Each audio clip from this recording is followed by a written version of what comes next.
Atheism پھیل رہا ہے نا, اور میں نے آپ کو رپورٹ پیش کی تھی نا کہ ایتھیس میں خودکشی کا ریشو زیادہ ہے, کیونکہ ایتھیزم کی طرف جاتا ہے انسان بہت مرتبہ, ہمیشہ نہیں, بہت مرتبہ عدم برداشت کی وجہ سے. تھوڑی سی پریشانی آئی, اللہ کہاں ہے, اللہ میرے مسئلے کیوں نہیں حل کر رہا, تو پھر وہ اللہ ہے. اللہ پر ایمان کا مطلب وہ اللہ ہے, اس کو اللہ مانا جائے, تو اللہ کا مطلب اختیارات اس کے پاس ہے, میرے پاس نہیں ہے, تو اپنے حساب سے آپ کو چلائے گا, وہ آپ کے حساب سے نہیں چلے گا. پھر یہ ایتھیس کہتے ہیں دعائیں قبول نہیں ہوتی, دعائیں قبول نہیں ہوتی. آج کل یہ نوجوان لڑکوں کو بہت ہے, یار میں اتنے دنوں سے دعا مانگ رہا ہوں قبول ہو نہیں رہی. کوئی اللہ نہیں ہے, سب مولویوں نے لوگوں کو بیوقوف بنایا ہوا ہے. ابے جن مولویوں کے تم کہہ رہے ہو بیوقوف بنایا ہوا, وہ تم سے زیادہ دعائیں مانگ رہے ہوتے ہیں. اگر بیوقوف بنایا ہوا ہوتا وہ نہیں مانگتے, تمہیں کو لگایا ہوا ہوتا دعاؤں پہ انہوں نے. لیکن وہ جب دعا مانگتے ہیں ان کو قبولیت سے کوئی سروکار ہوتا ہی نہیں. ان کا مطلب ہوتا ہے اپنی فائل اللہ کی عدالت میں فائل کر دینا, اپنے ڈاکومنٹس اللہ کی عدالت میں جمع کرا دینا. یار تسلی اللہ کو بول دی ہے, اب جو ہوگا صحیح ہوگا. یہ تو اس لیے دعائیں مانگتے ہیں.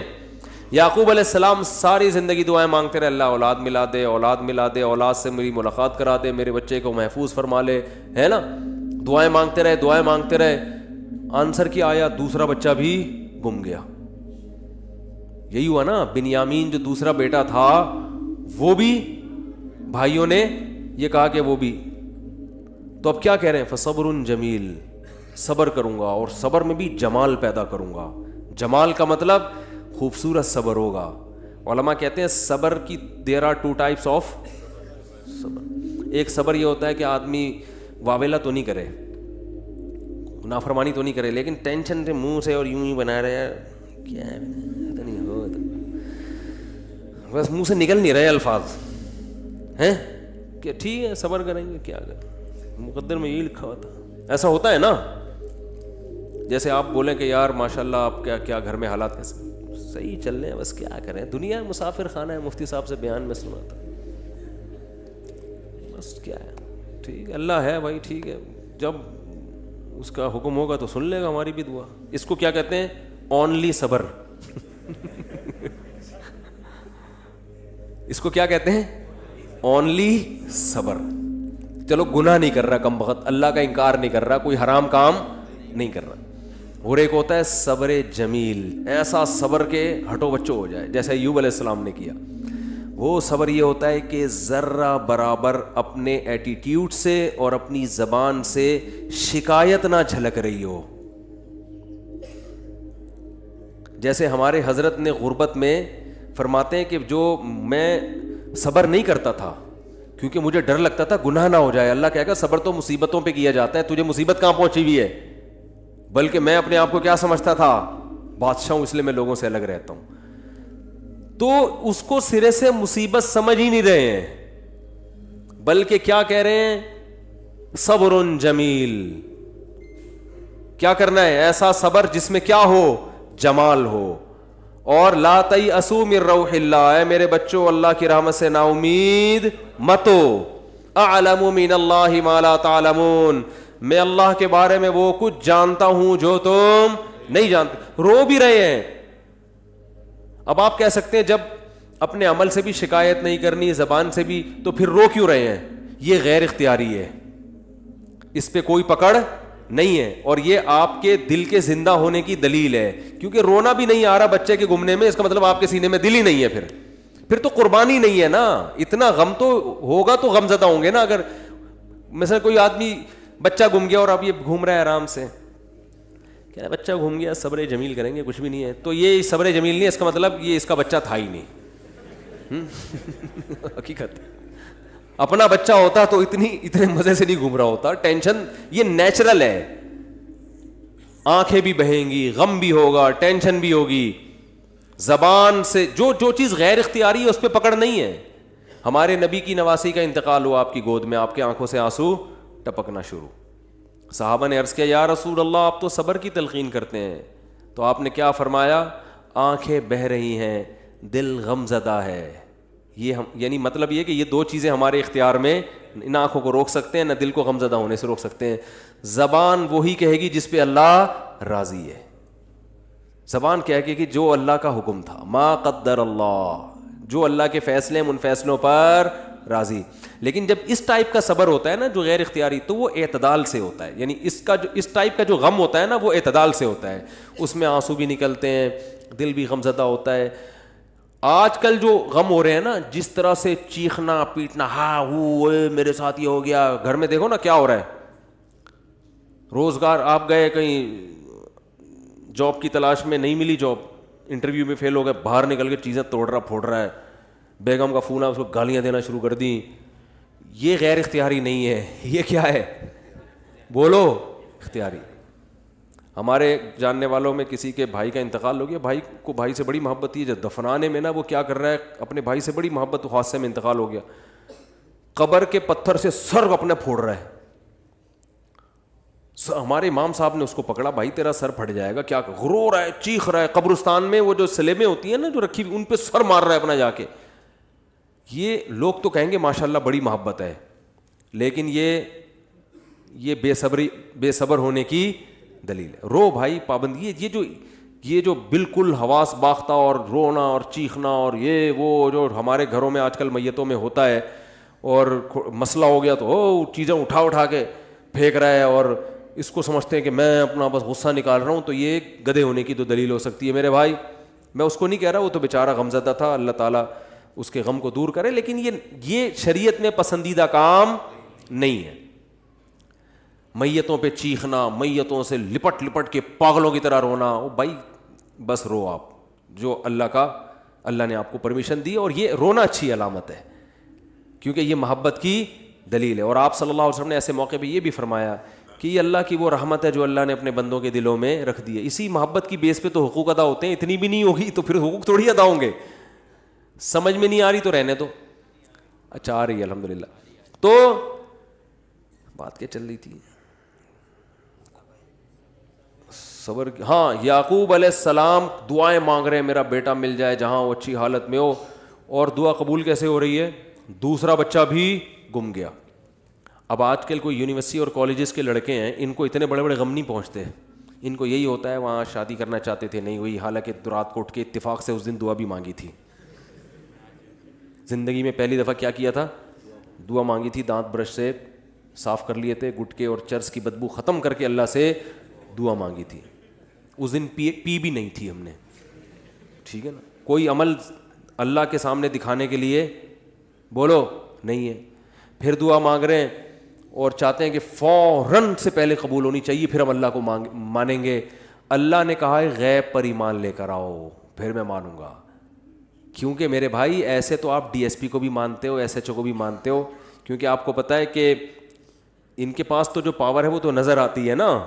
ایسے تو سب محلے کے دادا کو بھی مانتے ہیں, یار اس سے جو بولو کام ہو جائے. اللہ کو ماننے کے لیے یہ ضروری ہے کہ اپنی فائل اللہ کے دفتر میں داخل کر دی, دعا قبول ہوئی تو بھی ٹھیک ہے, نہیں ہوئی تو بھی قبول ہی سمجھی جائے گی کہ قبول ہی ہوئی ہے.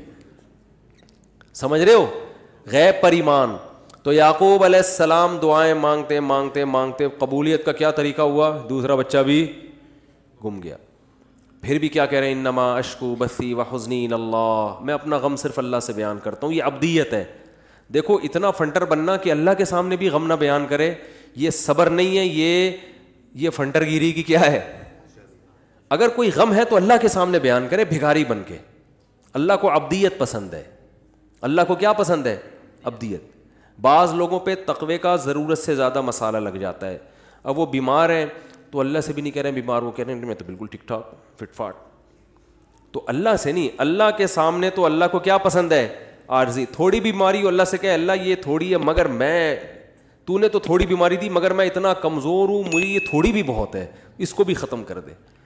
اے اللہ تو نے مجھے بہت رزق دیا, نعمتیں بہت ہیں, مگر میں اتنا نالائق ہوں نا, یہ بھی میری اپنی کنجوسی کی وجہ سے مجھے تھوڑا لگ رہا ہے, تھوڑا اور بڑھا دے. ٹھیک ہے نا, ناشکری نہ کرو, اللہ پہ تو بہت ہی دیا ہے. اپنی کمزوری بیان کرے آدمی کہ اللہ تو نے تو اتنا دیا مگر میں بہت نالائق, میں بہت کمزور. ہمارے حضرت گناہ سے بہت سخت بچا کرتے تھے, بہت زیادہ. کوئی پتہ چل جائے نا ناجائز ہے تو حضرت سے وہ کام نہیں کروا سکتا تھا کوئی کسی بھی طریقے سے. ناجائز تو کیا نامناسب کام بھی نہیں کروا سکتا تھا. ہمارے حضرت کا یہ مشہور تھا کہ کوئی کام جائز ہے مگر نامناسب ہے, علماء پہ سوٹ نہیں کرتا, وہ یہ ایک شریف آدمی پہ سوٹ نہیں کرتا. کچھ بھی کر لو حضرت نہیں کرتے تھے. اتنا تقوی. اس کے باوجود فرماتے تھے میں اللہ سے دعا میں یہ کہتا ہوں کہ اللہ میرے پلے عمل کچھ بھی نہیں ہے, میرے پلے عمل کچھ بھی نہیں ہے, اور نہ مجھ سے کچھ عمل ہوتا. تہجد میں 5 پارے پڑھ رہے ہیں اور دعا کیا کر رہے ہیں, اللہ ہم سے عمل نہیں ہوتا, ہم کمزور ہیں, تو ویسے ہی بخش دے ہم کو. بہت مشکل ہے بات سمجھانا, بہت مشکل ہے بھائی.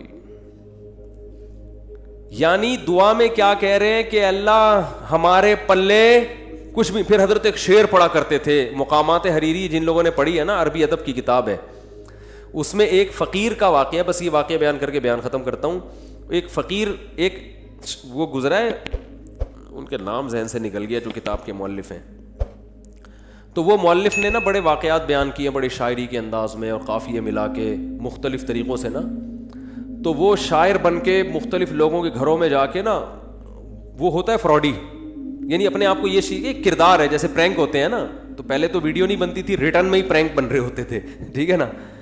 تو انہوں نے یہ شو کیا ہے کہ یہ جو ہے نا فقیر بن کے کسی کے گھر میں گیا, حالانکہ فقیر ہے نہیں, لیکن ایسا سیٹھ کے سامنے زمین آسمان کے غربت کے قلابے ملائے کہ اس نے ٹھیک ٹھاک پیسہ دے دیا.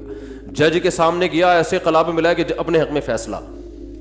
تو اس نے ایک شعر کہا کہ بارش ہو رہی تھی اور اندھیری رات تھی, سرد رات تھی.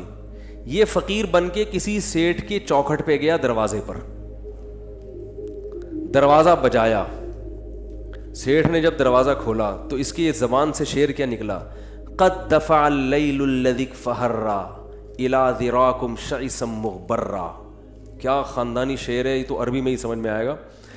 کہہ رہے کہ وہ رات جو اندھیری رات ہے, سخت رات ہے, بارش ہو رہی ہے, بادل گرج رہے ہیں, اس خوفناک اندھیری رات نے تیری چوکھٹ پہ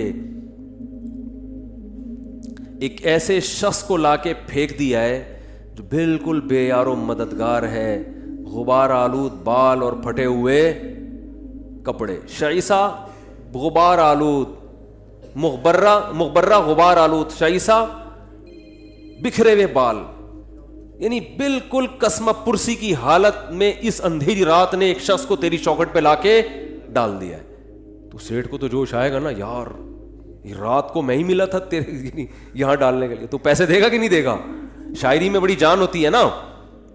قد دفع اللیل الذی, ورنہ رات کے اندھیرے میں کون کسی کے گھر پہ جاتا ہے, اور ایسی رات جو ٹھنڈی بھی ہو, برسات بھی ہو رہی ہو, اولے برس رہے ہوں اور جناب گھٹائیں آئی ہوئی ہوں, ایسی رات میں اگر کوئی کسی کی چوکھٹ پہ جا رہا ہے, اس کا مطلب واقعی وہ ضرورت مند ہے. تو کہہ رہے ہیں اندھیری رات نے تیری چوکھٹ پہ ایک ایسے آدمی کو لا کے ڈال دیے جس کے پاس بال بنانے کا کے اسباب بھی نہیں ہے, غم کو صاف کرنے کے وسائل بھی نہیں ہے. تو ہمارے حضرت یہ شعر فرماتے ہیں, میں تہجد میں پڑھتا ہوں جب اللہ کے سامنے کھڑا ہوتا ہوں نا, کہ اللہ اس اندھیری رات نے ایک ایسے شخص کو تیری چوکھٹ پہ لا کے ڈال دیا ہے جو عمل کے لحاظ سے بالکل زیرو ہے. پراگندہ بال کا مطلب عملی لحاظ سے غریب ترین, کچھ بھی عمل اپنے اعمال میں, وہ تو مال ظاہری لے رہے ہیں نا, یہ کیا مراد لے رہے ہیں, عمل مراد لے رہے ہیں. عمل کے لحاظ سے پراگندہ ہوں, میرے پلے کچھ بھی نہیں ہے سوائے تیری رحمت کی بھیک مانگنے کے لیے آیا ہوں. تو سب کو اہل اللہ سب کچھ کر کے بھی ایسی تواضع اللہ کے سامنے کہ اللہ ہمارے پلے کچھ بھی نہیں ہے. اور پھر فرماتے تھے میں سست ہوں, مجھ سے کچھ بھی نہیں ہوتا. حضرت ایک مثال بھی دیا کرتے تھے کہ والدین کا جو بچہ سست ہوتا ہے نا, اپاہج ہوتا ہے, تو والدین اس کا خیال زیادہ کرتے ہیں. تو فرماتے تھے میں اللہ سے کہتا ہوں ہم تو اپاہج ہیں, ہمارے اندر تو عمل کی صلاحیت, اپنی بدعمالیوں کی وجہ سے عمل کی صلاحیت ہی ختم ہو گئی ہے, تو ہمارا زیادہ خیال کر. تو اللہ کو یہ ابدیت پسند ہے, عمل کر کے بھی اپنے آپ کو زیرو سمجھنا. اور یہ جو آج کل یونیورسٹیوں میں ایتھیزم پھیل رہا ہے, اللہ کا انکار پھیل رہا ہے, اللہ کے لیے ککھ بھی قربانی انہوں نے کبھی نہیں دی ہوتی. ان سے کہو ایک فلم دیکھنا چھوڑ دو اللہ کے لیے نا, یہ جو دیکھنے کا دل کر رہا ہے نا عورت کو, آج نظر جھکا لو, ایک عمل میں کچھ بھی نہیں. اور جب ٹینشنیں آتی ہیں تو کس کا انکار کرتے ہیں, اللہ کا. یار اللہ کو تو ہم تو مانگتے ہیں, اللہ دیتا ہی نہیں ہے, اللہ کو تمہارا خیال ہی نہیں ہے. جو عمل کر رہے ہیں اللہ انہیں کچھ بھی نہیں دے رہا, ٹھیک ہے نا, پھر بھی کہہ رہے ہیں اللہ کیا کر رہا ہے, بہت دے رہا ہے. اور جو عمل نہیں کرتے سب کچھ دے رہا ہے اللہ ان کو. کبھی کچھ آزمائش آئے تو اس آزمائش کو پکڑ کے بیٹھ کے بولتے ہیں اللہ کو ہمارا خیال بولو نہیں ہے. یہ درندگی پھیلتی ہے خدا کے انکار سے. تو اب میں وہ بتاتا ہوں کہ وہ جب ان کو دعائیں قبول بھی نہیں ہو رہی تو مانگ کیوں رہے ہوتے ہیں وہ, جب اہل اللہ کی دعائیں قبول ہی نہیں ہو رہی تو سوال پیدا ہوتا ہے پھر مانگ کیوں رہے ہیں. حضرت یعقوب علیہ السلام کو چاہیے تھا نا 1-2 سال تک بچہ مانگتے نہیں ملتا تو کہتے چھوڑو یار کوئی اور کام کرو, اللہ تو دیتا ہے ہی نہیں. ہونا چاہیے تھا نا ایسا. وجہ اس کی ہے کہ نبی صلی اللہ علیہ وسلم نے فرمایا کہ انسان جب دعا مانگتا ہے نا تو اللہ اس کی دعا قبول کرتا ہے, ہر دعا. فرمایا لیکن ایک وقت آتا ہے جب انسان کہتا ہے کہ اللہ میں مانگ مانگ کے تھک گیا مگر تو دعا قبول نہیں کرتا. جب یہ لفظ کہتا ہے تو پھر اللہ قبول کرنا چھوڑ دیتا ہے. اچھا یہ لفظ کہتا کیوں ہے؟ اس لیے کہتا ہے نا کہ اس کو قبول ہوتی بھی نظر نہیں آتی. تو اللہ کے نبی نے فرمایا کہ جو نظر نہیں آ رہی نا قبول ہوتی بھی وہ ساری ہو رہی ہوتی ہیں, لیکن جب دل میں یہ خیالات آنا شروع ہو گئے اب قبول ہونا بند. تو اللہ قبول کر رہا ہے لیکن وہ اپنے حساب سے کر رہا ہے. وہ یعقوب علیہ السلام کے بیٹے کو چھڑوا کے اور پھر دوسرا بھائی بھی چھڑوا کے وہ آپ کو آزما رہا ہے کہ ابھی بھی مانگتے ہو کہ نہیں مانگتے. جب اللہ نے دیکھا آزمائش میں کامیاب تو اللہ نے بادشاہ بنا کے ملایا, ٹھیک ہے نا. ان ربی لطیف لما یشاء, تبھی تو حضرت یوسف نے کہا میرا رب بہت باریک بین ہے, بڑی لطافت سے بڑے خفیہ طریقوں سے کامیابی کے ناکامی کے نقشوں میں کامیابی کے راستے پیدا کرتا ہے. دنیا تو مسافر خانہ ہے بھائی, تو ٹینشن میں بھی سب کچھ صحیح ہو جائے گا آپ کا. اور آپ دعا مانگ رہے ہیں اللہ یہ والا کام میرا ہو جائے, نہیں ہو رہا, یہ والا کام میرا ہو جائے. ہمارے حضرت فرمایا کرتے تھے اہل اللہ کو تو اس سے غرض ہی نہیں ہوتی کہ قبول ہو بھی رہی ہے کہ نہیں ہو رہی. وہ تو کہتے ہیں بس اللہ کے سامنے ہاتھ اٹھانے کی توفیق مل رہی ہے, دعائیں مانگنے کی مل رہی ہے, بس سیٹ ہے, بس یہی ہے, یہ ہمیں یہی چاہیے. باقی اللہ تیری مرضی, تو دے نہ دے, کیونکہ اصل تو کیا ہے آخرت ہے, وہاں تو ہم سے خوش ہو جائے گا, بس یہی کافی. تو فرماتے ہیں ان کے ہاں تو دعا خود مطلوب ہے. اس کی مثال دے کے بیان ختم کرتا ہوں. دیکھو آپ کو کسی سے عشق ہو گیا, آپ کو کسی سے کیا ہو گیا, خدا نخواستہ عشق ہو گیا. آپ بات کا بہانہ تلاش کرتے ہو کہ نہیں کرتے؟ شرما رہے ہیں. چلو میں کہتا ہوں اگر ہو گیا, ابھی تو میں نے سب کو لپیٹ دیا تھا نا, تو ابھی کوئی بھی یوں نہیں کر رہا, یوں کوئی بھی نہیں کر رہا, سب بیٹھے ہوئے کہ پکڑے جائیں گے. تو اگر کسی کو عشق ہو جائے تو محبوبہ سے بات چیت کا بہانہ تلاش کرتا ہے کہ نہیں کرتا؟ تو اس بہانے میں بعض دفعہ یہ ہوتا ہے کہ یار کوئی بات ہو تو میں کروں بھی نا, ورنہ اگلا بولے گا بلا وجہ. تو آپ پھر کوئی ریکویسٹ کر دیتے ہیں کہ وہ دیکھیے وہ میں نے آپ کو اصل میں کال کی تھی, وہ آپ کے والد صاحب اس میں ایک پولیس آفیسر ہیں, تو میرے بھائی کا تھوڑا سا کام اٹکا ہوا ہے, وہ اگر ہو جائے تو کتنا اچھا ہوگا, کہتے ہیں نا. تو اصل میں یہ مقصد ہی نہیں ہوتا کہ بھائی کا کام اٹکا ہوا ہے وہ ہو جائے, یار کسی بہانے کو بات تو ہو. ٹھیک ہے, کیا خیال ہے؟ اور لڑکی کو عشق ہو جائے اس کا بھی یہی حال ہوتا ہے, وہ بات کرے, کوئی بات ہونی چاہیے. اب اس کو پتا ہے کہ سامنے والا فضول بات نہیں کرتا, تو وہ پھر بات میں کیا کرے گی, وہ کوئی کام لگا دے گی. ایک مسئلہ پوچھنا ہے آپ سے, میرے سے عشق ہوتا نہیں ہے, ایک مثال دے رہا ہوں. اگر کسی مولاناؤں سے آج کل عشق مارکیٹ میں کیا ہے, شارٹ ہے, مولاناؤں سے نہیں ہوتا کہیں. لیکن اگر ہو جائے تو مولانا سے مسئلہ پوچھے گی, مسئلے کا جو جواب ملے گا اس کی طرف توجہ نہیں ہوگی. ابے جو بھی جواب ہے جائز ہے ناجائز ہے بھاڑ میں جائے. دوسرا مسئلہ, تیسرا مسئلہ, ایسا ہوگا کہ نہیں ہوگا؟ ڈاکٹر سے علاج کرائے گی, کسی ڈاکٹر سے عشق ہو گیا تو نہ کوئی نزلہ ہے نہ زکام ہے کھانسی, ویسے جا کے مشورے لینا شروع کر دیتی ہیں کہ ڈاکٹر صاحب اگر زکام ہو جائے سردیوں میں تو اینٹی الرجی کون سی زیادہ صحت کے لیے مناسب ہے؟ ڈاکٹر کہے گا ریجیکس کھا لو, اس میں تو نیند ہوتی ہے. ڈاکٹر یہ سمجھ رہا ہوتا ہے شاید اس کو معلومات چاہیے, او بھائی ان کو معلومات نہیں چاہیے, ان کو آپ سے بات کرنے کا بہانہ چاہیے. ریجیکس گئی. تو بالکل اہل اللہ کی یہی حالت اللہ کے ساتھ ہوتی ہے. اللہ دعا قبول کر نہ کر وہ تیرا مسئلہ ہے. ہم مانگیں گے تو اس لیے تاکہ قبول ہو جائے, تو ہم تو بندے ہیں. لیکن ایک بہت بڑا مسئلہ یہ ہے کہ ہم تو تجھ سے بات کرنا چاہتے ہیں. جب تجھ سے ہم بھیک مانگتے ہیں کہ یہ مسئلہ حل کر دے, یہ مسئلہ حل کر دے, ہمیں مزہ بہت آتا ہے اس میں. ہمارا رابطہ کس سے ہو جاتا ہے؟ اللہ سے. اور مزہ اس لیے آ رہا ہوتا ہے کہ ہمیں پتہ ہے اللہ کو مزہ آ رہا ہے, اللہ خوش ہو رہا ہے کہ میرے سے بھیک مانگتا ہے یہ, تو بس یہی بہت یہ ہو گیا بس, صحیح ہے نا. اب وہ قبول ہو جائے ٹھیک ہے, نہیں ہے تو بھی ٹھیک. تو جب تک میرے بھائی اس اسٹیج پہ نہیں پہنچتے نا, مزے کی زندگی نہیں ہوگی. مزے کی زندگی اسی میں اللہ کی عدالت میں مقدمہ دائر کر دیا, اللہ یہ کہا. ہاں ایسا نہ ہو کہ اب اللہ سے یہ کہنا شروع کر دیں کہ اللہ قبول کر, تیری مرضی قبول نہیں کر, تیری مرضی, ہم تو ویسے ہی مانگ رہے ہیں. حدیث میں آتا ہے ایسا نہیں, جب اللہ تو کرے گا وہی جو اللہ چاہے گا. آپ نے غلام بن کے مانگنا ہے کہ اللہ قبول کر دے, یہ چیز مجھے چاہیے تو دے دے, ٹھیک ہے نا. ایسے نہیں مانگیں کہ اللہ یہ مجھے روزگار مل جائے تو اچھا ہے, نہیں ملے تو تیری تقدیر ہے. تو یہ دعا نہیں ہوئی نا, پھر یہ تو ویسے ہی اللہ کی تقدیر ہے بھائی. تو آپ نے تو مانگنا ہے اللہ میرے رزق, مجھے کشادہ رزق حلال نصیب فرما دے, اے اللہ میری اس بیماری کو ٹھیک کر دے. تو بس وہ بات سمیٹ دوں کہ اللہ نے کیا فرمایا, جس حال میں ہو اس خوش فہمی میں مت رہو کہ مستقبل میں یہ حال ہوگا. تو اس کا کیا طریقہ ہے کہ پھر عمل کو فوکس کرو تاکہ مستقبل میں حالت اگر یہ تو ہے تو آخرت کے بارے میں, لیکن دنیا پہ بھی صادق آتی ہے کہ اگر مستقبل میں حالات خراب بھی ہوئے تو اللہ کی طرف سے تسلیاں ملیں گی. اللہ تعالیٰ سمجھنے